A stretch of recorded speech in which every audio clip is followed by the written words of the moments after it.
Ladies and gentlemen, welcome to a new video here on the History of Italy channel. Today we will talk about the Semovente M40 da 75/18. Before starting, I remind you to subscribe to the channel and leave a like. Mamma mia, let's begin.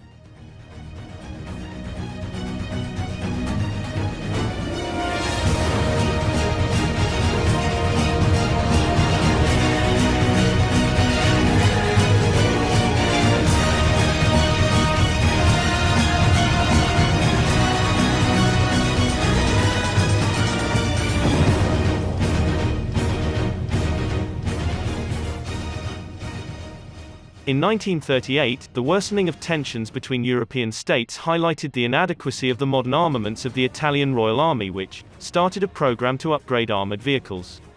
During the Spanish Civil War, the L.3 tank kits fully demonstrated their limits. Their offensive armament did not offer effective firepower against any opposing armored or fortified positions. An attempt was made to overcome this problem by using 37mm counter undercarriage pieces towed by the wagons themselves. This limited both the operation and autonomy of the armored units, conditioned by the slow positioning of the towed pieces. To make up for this lack, on the directives of General Pariani, successor of Baistrocchi, Ansaldo proposed in 1939 the anti-tank gun 47/32 mod, 1935, mounted on a modified hull of an L3 tank kit.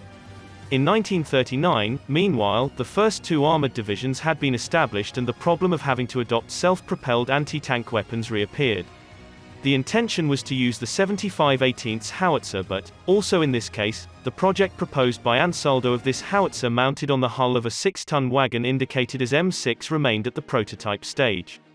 Following the entry into service with the German army units of the Stug 3, literally assault guns, initially derived from PZK-PFW3 hulls, and the positive results they obtained on the various fronts that had seen them committed, towards the end of 1940 our Technical Inspectorate of the Artillery asked Ansaldo for a feasibility study for a similar project based on the hull of the M tanks.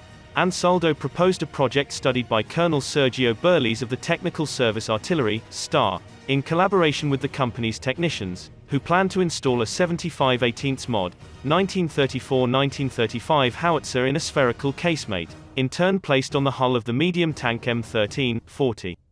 On the 24th of May 1940, the new Deputy Chief of Staff Mario Roatta asked the inspectorate concerned, Inspectorate Superior for Technical Services, Inspectorates of the Infantry, Artillery and Engineers, to develop a similar vehicle on the basis of the hull of the M13-40 tank, to study a command tank for self-propelled batteries and to identify the most suitable vehicle to supply the batteries with ammunition. It was built in record time and in less than a month and a half from the order. The first prototype could carry out the Cornigliano shooting tests.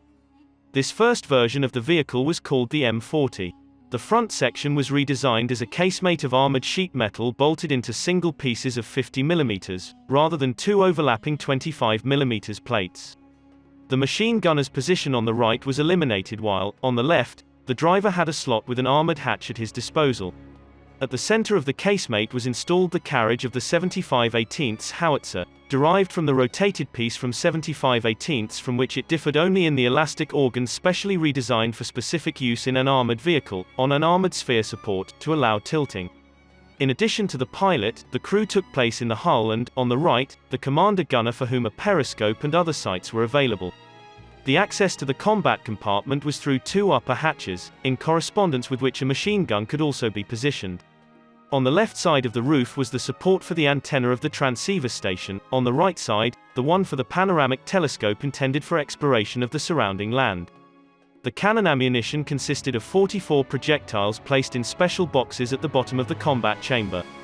Initially 75mm armor-piercing grenades were usable, as well as grenades of the same caliber of the Skoda 7.5 cm VZ mountain piece.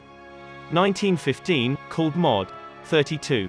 Later, EP, Effetto Pronto, and EPS, Effetto Pronto Speciale, more effective against enemy tanks.